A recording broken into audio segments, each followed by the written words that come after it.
بسم اللہ الرحمن الرحیم۔ میں فاروق سانگو، بارسلونا اسپین سے۔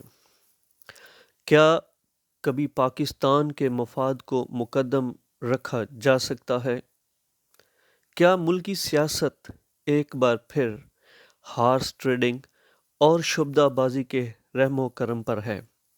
تاریخ دان جب تاریخ لکھے گا تو وہ لکھے گا ملک پاکستان میں ذاتی اقتدار کے لیے ضمیروں کے سودے ہو رہے تھے، لوٹے بک رہے تھے، بولیاں لگ رہی تھیں، ضمیروں کے سوداگر بیٹھے ہوئے تھے۔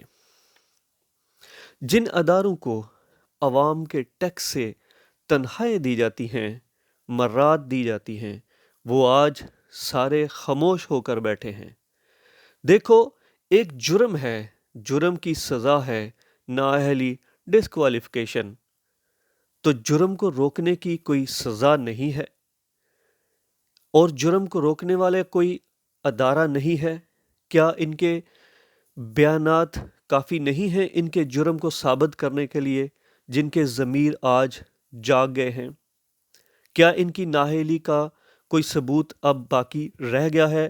بمانگے دوحل وہ کہہ رہے ہیں کہ ہم بک گئے ہیں، کہ ہم نے ضمیروں کے سودے کروا لیے ہیں۔ تو ادارے کوئی خاموشی اختیار کر گیا ہے، کوئی نیوٹرل بن گیا ہے، اور کسی ادارے نے کہا ہے کہ ووٹ ڈال لے تو پھر ہم کام کریں گے۔ جب قتل ہو گیا تو پھر تو سزا ہو جانی، قتل کرنے سے پہلے اس قتل کرنے والے کو روکا جائے، ایسا کوئی قانون نہیں ہے۔ وہ کسی شاعر نے کیا خوب لکھا ہے، بڑا اچھا شعر لکھا ہے، کنارے آ کر جو ڈوبے تھے ان کا یہ دعویٰ ہے، بھنور کے دیوتا ساحل خرید لیتے ہیں، انصاف کی امید فقط خدا سے رکھو، عدالتوں کو تو قاتل خرید لیتے ہیں۔ آج پوری دنیا دیکھ رہی ہے، یہ پورا نظام یرغمال بنایا ہوا ہے، اور کن لوگوں کے ہاتھوں یہ نظام یرغمال ہو چکا ہے؟ ادارے کیا اندھے ہیں، گونگے ہیں، بہرے ہیں، سمن بکمن بن کر بیٹھے ہوئے ہیں؟ ان سب کے ایک ایک الفاظ پر غور کریں۔ زرداری کیا کہتا تھا کہ آپ نے 3 سال کے لیے رہنا ہے، ہمیشہ ہم نے رہنا ہے، میں آپ سب کی اینٹ سے اینٹ بجا دوں گا۔ میمو گیٹ کسی سے ڈکا چھپا نہیں ہے کہ کس طرح حسین حقانی سے خط لکھوائے جاتے تھے۔ نواز شریف کے ہر کلمات کو دیکھ لیں۔ جنرل باجوہ کے متعلق اس نے کیا کہا، جنرل فیض حمید کے متعلق اس نے کیا کہا، سرعام جلسوں میں ببانگے دوحل فوج کے خلاف باتیں کرتے رہے۔ مودی کو کہا، میں تو چاہتا ہوں آپ سے تعلق بنانا، مگر میری فوج نہیں چاہتی۔ کیا یہ الفاظ ادارے بھول گئے ہیں؟ جاوید لطیف کے الفاظ پر ان اداروں نے کبھی غور نہیں کیا؟ اس نے کیا کہا تھا کہ مریم کو کچھ ہوا تو پاکستان کھپے کا نعرہ نہیں لگے گا۔ کیا پاکستانی عوام، کیا پاکستانی ادارے اس بات کو بھول گئے ہیں؟ پرویز رشید کے متعلق کیا کہے؟ وہ کہتا تھا پاکستان کو تو تباہی جنرلز اور فوج کرتی ہے۔ کیا اس کے الفاظ ادارے بھول گئے ہیں؟ کیا یہ سارے الفاظ، ساری باتیں، یہ سب ادارے بھول چکے ہیں؟ ان سب کی زبانیں تو آگ اگلتی ہیں۔ فضل الرحمان کے متعلق کسی کو شک ہے؟ اس کے والد نے کیا کہا تھا، پاکستان کو بنانے کے گناہ میں ہم شامل نہیں ہیں۔ فضل الرحمان نے خود کیا کہا تھا، ہم 14 اگست نہیں منائیں گے، اور پھر اسی 23 مارچ کو اس نے لانگ مارچ کا اعلان بھی کیا تھا۔ کیا ادارے بھول گئے ہیں؟ پھر فضل الرحمان کے الفاظ پر غور کریں، اس نے کیا کہا تھا، ہم اسلام آباد میں دھرنا نہیں دیں گے، ہم GHQ کے سامنے دھرنا دیں گے۔ کیا ادارے بھول گئے ہیں؟ پھر بھی سارے خاموش بیٹھے ہیں۔ ان کے اوپر ہم کیا امیدیں رکھیں؟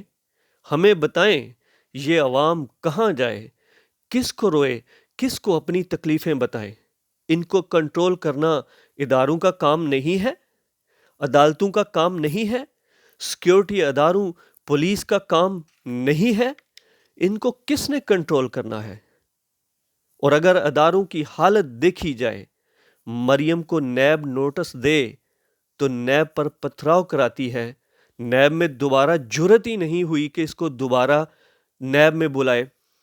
فضل الرحمان کو نیب نے نوٹس دیا، اس نے کہا ہم لاکھوں لوگ لے کر آ جائیں گے، نیب میں جرت نہیں ہوئی کہ وہ اس کو دوبارہ بلائے۔ کیا ادارے صرف غریبوں کے لیے ہیں؟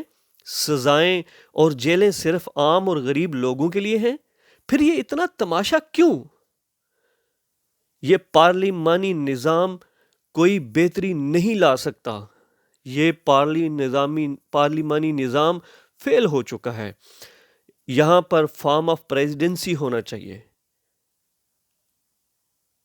بلکہ بہتر تو پاکستان کی بہتری تو اسی میں ہے کہ ملک میں اسلامی نظام ہو، ہم اپنے ملک میں اسلام کے مطابق حکومتیں بنائیں۔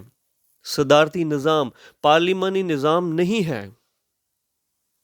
آپ سب جانتے ہیں 100 قتل کرنے والے، ابھی کچھ عرصہ پہلے کی بات ہے، کراچی میں دیکھ لیں، 100 قتل کرنے والے آج کل وہ بادشاہت کے مزے لے رہے ہیں۔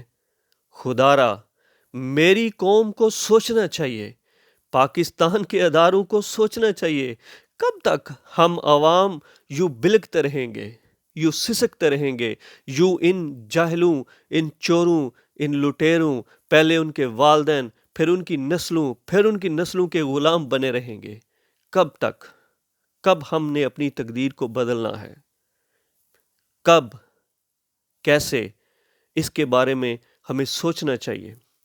ہمیں سوچنا چاہیے کہ ہم اپنے پاکستان کو کیسے بہتر کر سکتے ہیں۔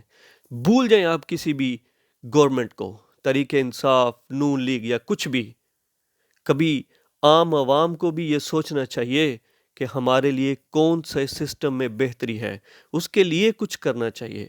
ان اداروں کو کچھ کرنا چاہیے جو عوام کے ٹیکس کے پیسوں سے تنخواہیں لیتی ہیں، مرات لیتی ہیں۔